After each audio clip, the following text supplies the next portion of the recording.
ገብታችሁ አንዳንድ ነገር መናገር ትችላላችሁ። እኔ በቂ ነው። ይሄ ወጣት ቅድም የገባው ፋኖነት በስልክ ላይ የለም። ለራስ ተጠብቅ። እውነተኛ ፋኖ ከሆንክ ተጠንቀቅ። ስልክን አጥፍተህ ይልቅ ቀን እስከሚመጣ መሪ እስከምታገኝ ታጥቀህ ወጣት ገና ትንሽ ልጅ ስለሆንክ ነገ ጀነራል መሆን የምትልጅ ነው። ትግሬ እኮ አኩፋዳ ማራገቢያ ዘዋሪ እኮ ጀነራል ሆኗል። እንኳን አንተ ያውም የተማርክ ልጅ ያውም ደግሞ ኮማንዶ ነገ ጀነራል ትሆናል። ወንድም ዘመነ ካሴ አንተን አያድንም። የአማራ ህዝብ ነው የሚጠይቅህ። ከሱ ጋር ከቆምክ ነገ ትጠይቃለህ። አብረክሉ እያዋደምክ ነበር ተብሎ ነው የምትጠይቀው። ወይ ወንድም ወጣት ነው ያምራል። ደግሞ ልጁ በጣም ወደዋለሁ። ባይዘው አይቼዋለሁ ሲሰራ ስፖርት ስታዩት ደስ ይላል። ግን ምን ዋጋ አለው? የዘመነ እንትን ናቸው፣ እግራ ጣቢ ናቸው። የዘመነ ምዕመን ናቸው። ምን ታረጋዋለህ? እውነታቸውን ነው። እኔም እሱ ሰፈር ብሆን ወይ ከዚህ ልጅ ባሰ ሆነ ይሆናል አይታወቅም። ጤና ይስጥልኝ ዶክተር ብሪጅስቶን። ሰላም ሰላም ብያለሁ። ጉዱን አየሽዋል? የፋኖ ጉድ ቲክታክ ላይ እየመጡ ሲያስፈራሩ እንዳትናገር ወደ ዘመነ ምና ቂጡን ነው ሞጋል እኮ እያልኩት ነው። እኔ ኢትዮጵያ በሆንኩ ኖሮ ይሄን የአማራ ህዝቤን አስወድሞ ዘመንን ነበር ተኩስ ከፍቼም ገጥሞ ክልሉን ሳይወጣ አስወድሞ ጭራሽ ጥያቄ አይመልስም። በቃ ሊያሳምነን ይፈልጋል። ተው እንዳትናገርብኝ ባየቀን ነው። አየሽ አደረጃጀታቸው ለህወሓት ቅጥረኞችን እኮ ነው እና የሻዕቢያ ቅጥረኞችን አትንካቸው የሚል ቀጥይ። ይኸውልህ አመሰግናለሁ። መውጣ ልጁ እንዳየሁት ከኋላው አሉ የሚነግሩት ወይም የላኩት ሰዎች አሉ። አንድ እሱ ነው። ሁለተኛው ብሬን ወሽት የተደረገ ነው። በባዶ ሜዳ ዝም ብሎ ማነው ኢምፒቲ ፕራይድ ያለው ሰው ነው። ክልሉ ወድሟል ብሎሃል፣ ደግሞ አልወደመም አለ። በኋላ ከኋላው አሉ። ሰው አምላኪ ነው፣ ግለሰቦችን ነው የሚያመልከው። ስለዚህ ቲክቶክ ላይ ለመጣ ስትለው ሚዲያ የለንም አለ። ሚዲያ ከሌላቸው ቲፒኤልኤፍ እኮ ትግራይ ሓርነት ብላ በሬዲዮ ነው ፕሮፓጋንዳን ስትነፋ የነበረው። ለዛውም የተደራጀ ህዝብ ግንኙነት አላት።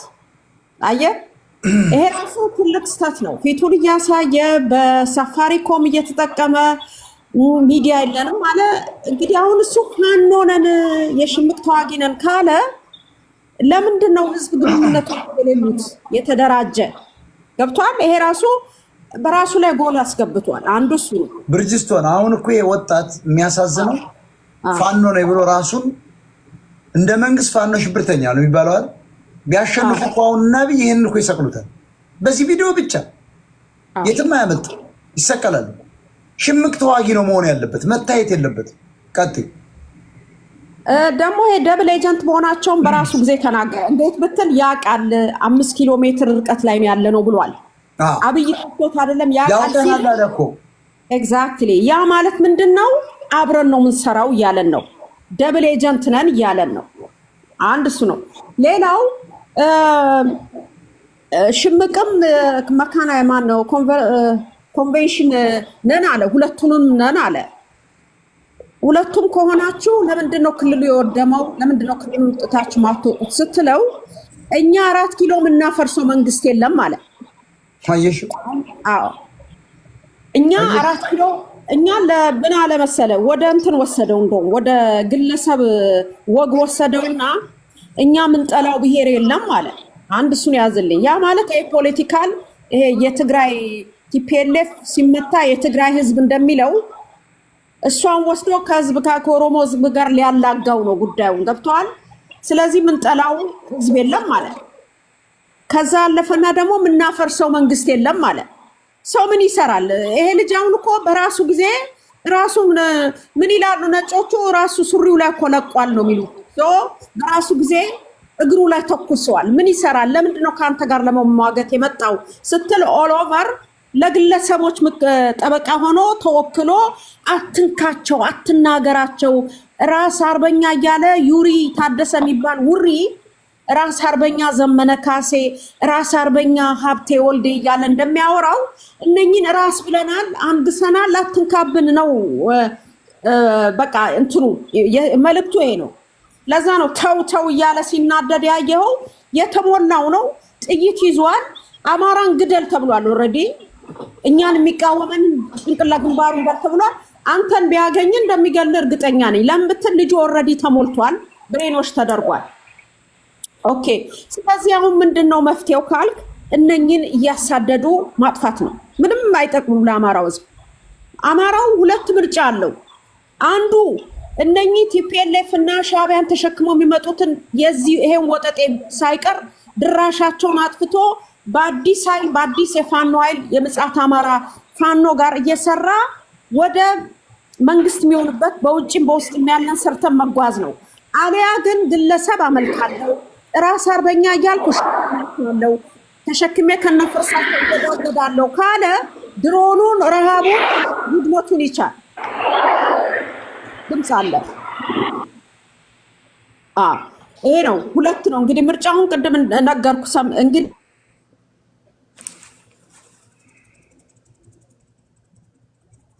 ታብታብ አድርጉ፣ ኮፒ ሊንክ አድርጉ። እየቆመ ነው። ቴንክ ዩ። ኮፒ ሊንክ አድርጉ፣ ታብታብ አድርጉ። ቀጥይ። ይሄው ለሞጣ እንግዲህ የአማራን ህዝብ አሁን ምደግመው እኔ ሁለት ነው ምርጫው። አንዱ ግለሰቦችን እንደዚህ ልጅ እያመለከ እዛው ክልል ውስጥ ተርመስምሶ በረሃብ በድሮን ማለቅ ነው። ያቀዱት እቅድ ነው። ያ አማራ ኦርጋኒክ አማራውን መተው ጨርሰዋል። ትክክለኛ ፋኖችን የአማራ ልጆችን ከትግሬ ጋር አንሰራም ያሉትን አሳደው እነ ዘመነ ካሴ እንደመቱ መረጃ አለን። እንደገና ከአገው ተፈሪ የሚባለው ሰውዬ ጋራም አምጥቶት ዘመነ ካሴ የአማራ ልጆች መርጦ ትግሬን እንዴት እንሸከማለን ያሉትን እስር ቤት እንዳጎረ መረጃው አለን። እንዳጎሯቸው አማራው ቁጭ ብሎ ሰው እያመለከ ማንም ሳይመርጣቸው መተው በቃ በራሳቸው ጊዜ የአማራ ፋኖ መሪ ነን ብለው ክልሉን ያወደሙ ሰዎች አሁንም ተሸክመ ይቀጥላሉ ካለ የሱ ምርጫ ነው። አሊያ ግን እነኝን አሳዶ መጥቶ በአዲስ ኃይል በተቀናጀ ፊቱን በማያሳይ በስልክ ማይገኝ ቢቻል የሳተላይት ስልክ የሚይዝ ምንም አይነት ከዚህ ዓለም ጋር ከዚህ ቴክኖሎጂ ጋር ግንኙነት የሌለው ፋኖ ፊቱን ማያሳይ ተደራጅተን ወደ ስልጣን ሄደን ይሄንን ሰቆቃ እናስቆማለን ካለ ምርጫው የአማራ ህዝብ ነው። ግን እዚህ ልጅ ላይ ያየሁት ግለሰብ ማምለክ ነው። ልከውት ነው የመጣው። ነቅንቀሃቸዋል። አንተ በመሰረቱ ልጁ ምን አገባው ስለግለሰብ? አሁን እኮ አንድ የአማራ ልጅ ነው። ፋኖ ከሆነ ታጋይ ከሆነ ምን አገባው? እነዚህ መሪዎች አይነኩም። ምንድነው እሱ? አየህ አምልኮ በቃ ይሄ የፕሪሚቲቭ ነው። ልጁ ማይም ነው። እስከ 12 ነው የተማረው። በዛ ላይ ምንም ዓለሙም አገሩም ሁሉም ግሎባሉ የሱ ዘመነ ካሴና ጀሌዎቹ ናቸው። በዚህ ብሬኖች ተደርጓል። ዘመነ በነገር ላይ በዙሪያው እስከ አውሮፓ ድረስ እንደነ ዩሪ ታደሰ እንደነ ያቺ ቅዳሜ ገበያ የሚሏት እንደነኛ አይነት ሰዎች ታጥሯል። የሳይበር ጦር አለው የሚያዋርድ የሚሳደብ እንደውም ስታዲያውን ልንገረ ቅዳሜ ገበያ ጂ ሽፈራውን አሜሪካ ያስገደለች ሴት ናት አይደለ እንዴ? ይሄንን ሐኪም ፖሊስም ሰው እንደገደለው ተናግሯል። ይሄ ሰው ወገን ስለሌለው ተዳፍኖ ቀርቷል። ይቺ ሴትዮ የመግደል ልምድ አላት።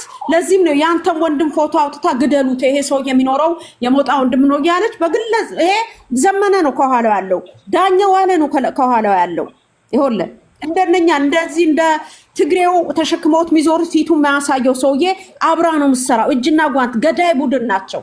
ስለዚህ ይሄም ልጅ የመጣው እንደለመደው ሰው ከነፈርሱ የሚሸከም መሀይም ገና ሳይፈጠር የሞተ እበት ነው። ለምን ብትል ተስፋውን ፊውቸሩን በዘመነ ማምለክ ዘግቶታል ኦልሬዲ። አየህ ምንም ፊውቸር የለውም። ቢያቀው ስልጣን ምን እንደሆነ ቢያቀው ስልጣን ተይዞ ምን ያህል ጥቅሞች እንዳሉ ቢያቀው ሰው እያመለከ አንተም መጥቶ አንተ ተጽዕኖ ባትፈጥር ለምን መጣ? ምን አንተ ተጽዕኖ ካልፈጠርክባቸው ለምን እነዘመነ ይልኩባል? ለምን ይንጨረጨራሉ? እንሰራለን ብሎ አለ ስራቸውን ለምን አይሰሩም? ለህዝብ እንሰራለን ካሉ እነሱ ቁጭ ብለው የሚጠብቁት ሁለቱም ከብልጽግናም ጋር ይሰራሉ። ክልሉን አፍነው ይዘው አማራውን እያስደፈሩ የሚደፈረው የሚገደለውን እየገደሉ እያስገደሉ ነው። የሚታሰረውን ወደ እስር ቤት እያጎሩት ነው። የሚጠፋውንም እያጠፉት ነው። ቲፒኤልኤፍ እና ኢፒኤልኤፍ ፓርቲ ላይ ናቸው። ፓርቲ ጭረዋል። እንደውም የቆመው ሲንጋፖራችን ይቀጥላል ብለው አሁን ሰኔ 16 የፖለቲካና የወታደራዊ ጥምረታቸውን ትልቅ ኢቨንት አለ። ተጠርተዋል። ሁሉም ከአውሮፓ፣ ከካናዳ፣ ከአሜሪካ ገብተዋል አባሎቻቸው። የዚህ ደግሞ ኤጀንቱ ዘመነ ካሴ ራስ አርበኛ ምንም ሳይሰራ ዝም ብሎ የሴት ዳለ የሚመታ ሰውዬ ከመሬት ተነስቶ ራስ ተብሏል። ራስ እንዲባል ያደረጉት ደግሞ እንደ ሻለቃ ዳዊት ወልደ ጊዮርጊስ አይነትና ክራውን ካውንስሉ ነው። የአማራን ትግል ወደ ሃይማኖት ወስደው አዳፍነው ሊያስቀሩ፣ ሌላው ሙስሊሙ አማራ፣ ጴንጤው አማራ፣ አይሁዱ አማራ እንዳይሳተፍ ይሄማ የመስቀል ትግል ነው ብሎ ተኮላሽቶ እንዲቀር ያደረጉት እነኚህ እንዳልኩ የክራውን ካውንስል ውስጥ ያሉ መርዞች ናቸው። እና ሳጠቃልለው ልጁ አደገኛ ነው። እንዲህ አይነት ወጣት ሰብስቦ በቃ ልክ ምንድነው ኃይለኛ መሀይም ገዳይ ቡድን አዘጋጅቷል ዘመነ። አየህ ይሄ ልጅ አሁን ግደል ያለውን ሁሉ ለመግደል ዝግጁ ነው። መቶ ፊቱን ያሳያል፣ ጉራውን ይነዛል። አብይ አህመድ እንደሚያውቀው ተናግሯል፣ አብሮ እንደሚሰራም ተናግሯል። በገርደምዳሜ እኛ እንተረጉመዋለን ምን እንዳለ ቁጭ ብለን ከኋላ ምን ለማለት እንደፈለገ እኛ አማራ ልጆች ምንሰነጥቀዋለን፣ እንበትነዋለን፣ መልሰን እናስረዋለን። ይሄ መሀይም አንተም ማስፈራራት አይደለም ቂጡን አስተካክሎ ያልጠረገ ዱርዬ ነው። በቃ ምንም ቢገላበጥ አክሮባት ቢሰራ ኮማንዶ ነኝ ብል ከክልሉ ሳይወጣ የአማራን ሴት ልጅ የአማራን እናት የአማራን ህፃናት ካል ፕሮቴክት ካላደረገ የሱ ኮማንዶነት ምናልባት እሳት ያነድበት ይሞቅበት እንደሆነ ነው እንጂ ምንም አይጠቅመንም ለኛ። የሱ ኮማንዶነት ቢጠቅመው ለዘመነ ካሴ ሾው ነው። ለዘመነ ካሴ የድሮን ማነው የዶላር ብጠሳ ቅጠል ብጠሳ ዶላር መበጠሻ ነው እንጂ ለዚህ ነው እንጂ አንደኛ እቅድና ፕላንና የተደራጀ ኃይል እንደሌላቸው የሚያሳየው። ምክንያቱም የሽምቅ ተዋጊም ነኝ ብለዋል፣ ኮንቨርሴሽንም ነኝ ብለዋል፣ ሁለቱንም ተናግሯል። ኃይል አለኝ መሳሪያ አለኝ ብለዋል። የማረክነው ብዙ መሳሪያዎችን ጠርቷል። ይሄ ሁሉ መሳሪያ አማራን ለመግደል ነው እንጂ አብይ አህመድማ ቤተሰብ ነን ብለዋል እኮ ኦልሬዲ። ስለዚህ ይሄ ሰው በጣም አደገኛ እንዲህ አይነት ከአውሮፓ እስከ አሜሪካ ያዘጋጃቸው አደገኛ የአረብ ሀገር ሴቶች አረብ ሀገርም ያሉ በፋይናንስም በድፍኑ በጭልምተኝነት የሚረዱ የአማራን ህዝብ ወደ ስልጣን እንዳይመጣ አማርኛችንን እየተናገሩ የአማራን ጥበብ እየለበሱ እየወጡ የሚነሰነሱ ሰው አምላኪዎች ዘመነ ካሴ ፈጥሯል። ስለዚህ እኛ ተንትነነዋል፣ አይጠቅምም። ይሄ ለሁለት አማራጭ ሰተናል ለአማራው ህዝብ።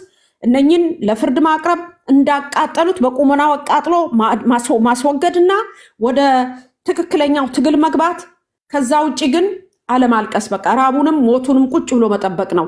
ምክንያቱም ይሄ ልክ ይሄ የክሬብስ የካንሰር ህሙማን እንትን ሲገቡ ሆስፒስ ሲገቡ የመጨረሻው ስቴሽን ላይ ስለደረሰ ህመሙ አተርፉም ተብለው ሆስፒስ ሲገቡና በህመም ማስታገሻ ብቻ ትሪት እየተደረጉ የሚሞቱበትን ቀን ይጠብቃሉ።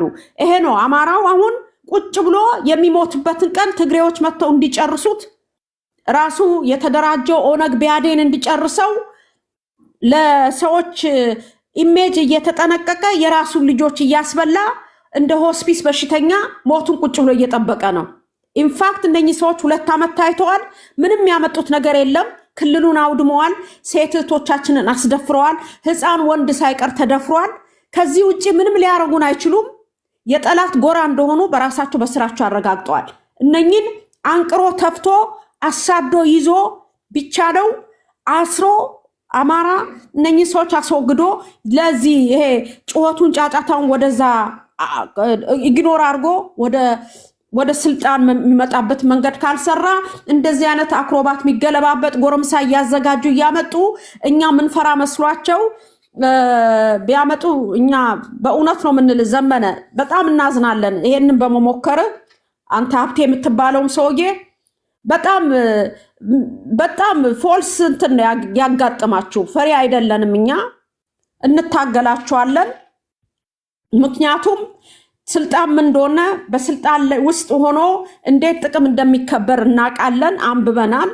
ደግሞ ፖለቲካ የዝምድና አበልጅ ወይም የጽዋ ማህበር አይደለም። ፖለቲካ ጥቅም ነው። ጥቅም ከሆነ ደግሞ የአማራው ጥቅም የአማራው ህዝብ ጥቅም መከበር እንዳለበት ነው። እኛ ዘመነ ካሴ የሚባል ሰውዬ ከየት እንደመጣ አናቅም። እኛ በቀሰቀስነው የአማራ ህዝብ በተለይ ሞጣ በቀሰቀሰው የአማራ ህዝብ ነው መጥቶ እንደርጎ ዝንብ ጥልቅ ብሎ እኔ ነኝ መሪ ከኔ ውጪ ወደ ውጪ እያለ ኢሜጁን ገንብቶ ያው ክልል ውስጥ ያለው ቢያዴን እያስጠበቀው በመትረየስ እየታጀበ ቪላ ቤት ውስጥ እየኖረ ነው እንጂ ምንም የታገለ ሰው አይደለም። ሾው ነው የሰራው። ትግሉን አኮላሽቷል፣ ገደል አስገብቷል። አሁን ደግሞ የሌባ አይናውጣ መጥቶ ደግሞ ታጋዮችን እውነት ምንናገረውን ለማስፈራራት ለማሸማቀቅ የሄድክበት መንገድ በጣም የሚያሳፍር ነው። ስለዚህ ይሄ የመጣውም ልጅ እባክቶ እኛ ጋር እየመጣ አትደንፋ። ወንድ ከሆንክ ሴት የምትደፈረውን ፕሮቴክት አርጋት፣ ህፃናቱን ፕሮቴክት አርግ። አዛውንት በእድሜ የገፉ አዛውንት አማራዎችን ፕሮቴክት አርግ። ይሄ ጉልበት ካለ እንደዚህ ጉራ የምትነዛ ከሆነ መጀመሪያ እንደ እስራኤል ወታደር ሴቶችን ጠብቅ፣ ህፃናትን ጠብቅ። ሴት እየተዋረደች እህት እየተደፈረች እኔ አንተም በሆን ፊቴን አላሳይም። በእውነት እኔ ወሸላይን አስቆርጬ ቁጭ ብዬ ነው ምሸናው። እውነትም ልንገረ፣ ምክንያቱም እንትን ለእኔ ወንድ አይደለም። በቃ ሱሪ ላይ ለቀክ እግር ላይ ሸና ሰው ነህ። ይሄ ነው ፋክቱ። የምናየውም ይሄ ነው እና ይሄን ይመስላል ሞጣችን። አመሰግናለሁ ለሰጠኝ እድል። በጣም ጥሩ እህታችን፣ በጣም ጥሩ ትንተና ነው። ሰው እየሰማ ነው። በጣም ብዙ ተከታይ ያለን።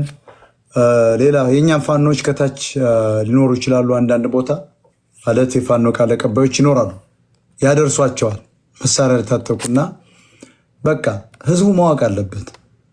ህዝቡ እንደውም ጥሩ በቀን መምጣቱ የወጣት መምጣቱ ጥሩ ነው። ነገ የሚጸጸትበት ነው። ምክንያቱም ክልሉ ይወድሟል። አልገባውም። አማራ ርቦታል፣ ተበትኗል፣ በኤችአይቪ በክለውታል። ማዳበሪያ የለም እኮ ምንም የለም። መሬቱን ደግሞ ሆን ተብሎ ማዳበሪያ አልምደውበታል። ካንሰር የሚያስይዝ የግብፅ የጠላታችንን እነሱ ጅል ናቸው። አብዱራህማን አሁን ወጣት ብትጠይቀው አያውቅም እኮ ብርጅስቶን አብዱራህማን አንድ ብርጌድ ከሻዕቢያ አንድ ብርጌድ ከሳምሪ ጦር ሂዶ የሱዳን መንግስት እንደቀየሩ አያውቅም ይሄ ልጅ።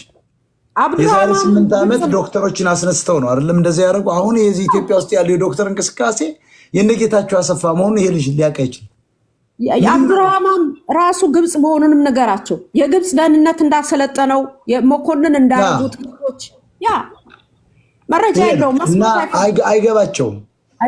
አንዴ በቃ ዝም ብሎ ይሄ ግለሰብ አምላኪ ነው። አማራ አዝናለሁ።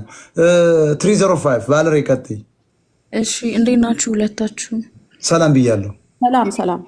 እሺ የኔ ሀሳብ ምንድነው? እኔ የአማራን የትግል ኮዙንና የአማራን ትግል ለያይቼ ነው። የኔ የአማራን የትግል ኮዙን ያው እንደግፋለን ሁላችንም ለመታገል ኮዝ አለው። ግን የአማራ የትግል የአማራ ትግል የሚባለው የፋኖ አደረጃጀት ግን ሙሉ በሙሉ ተቃዋሚ ነኝ።